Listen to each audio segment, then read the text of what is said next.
Okay, quick rundown. What I did to repair, or for repair on this new HM-01. Had to get the governor realigned. As part of that, had to retime the ignition and the push rod.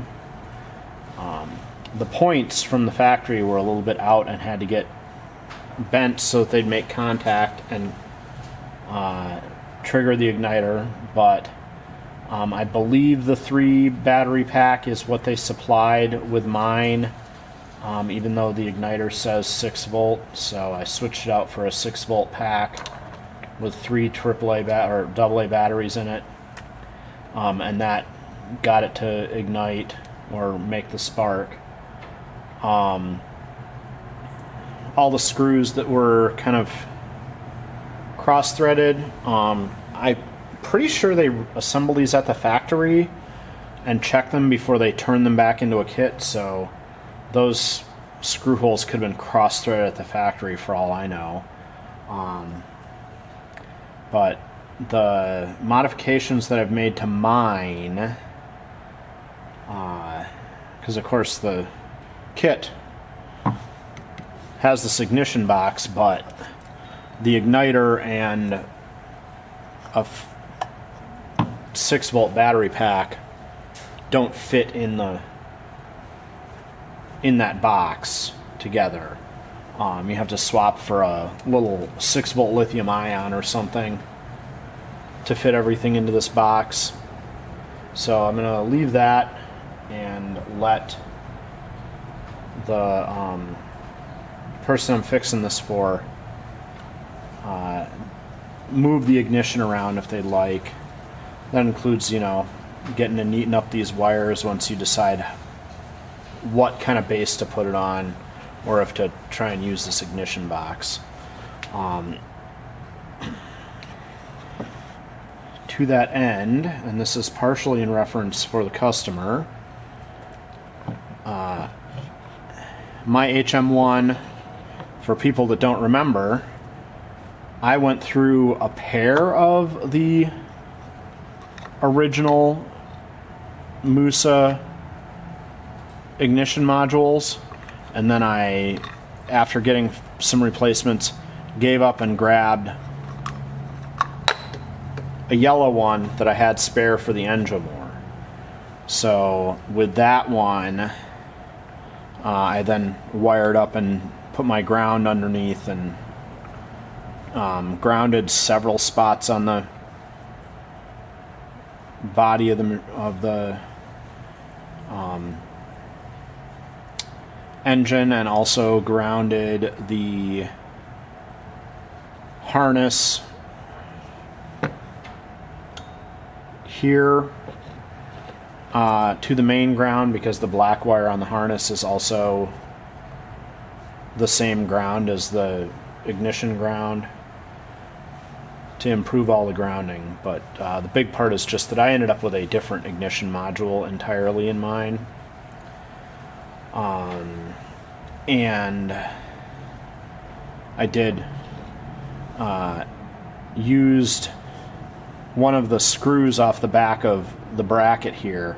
I put I connected onto it with a little nut on the back side as one of my ground points for the extra grounding, to make sure there was good grounding when I had some grounding issues.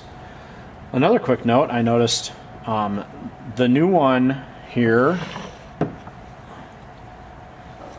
is missing one of the plates, but this is just a brand badge on the new on the new HM-01, and mine has, because it's one of the pre-order first runs, it has a serial number on it. Not that I know what those serial numbers mean, but they don't have a serial number tag on this newer one. I did file a notch in the needle here, so that there's actually something to reference for setting it.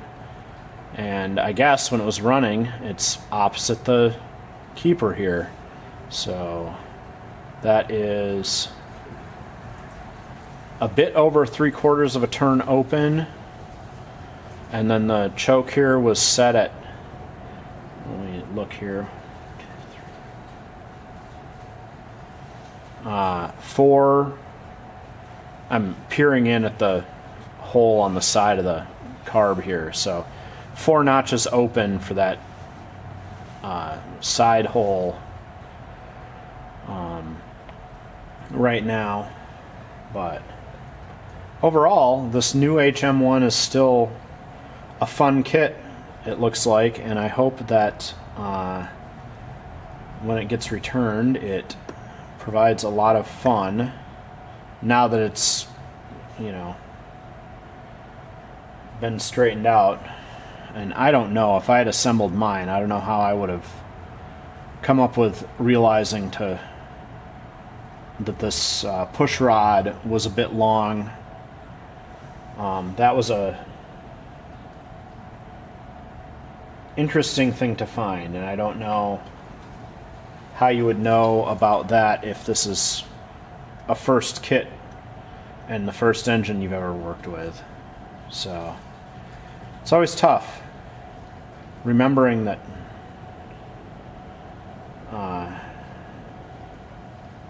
different things you had to learn along the way. Same thing with sewing machines. I spend a lot of time talking to people about the things that we learned along the way fixing them, instead of assuming everybody knows everything all the time. So I got that fuel drained out, which is cautionary tale from my B2, and make sure that that's all set for this to go back to its owner.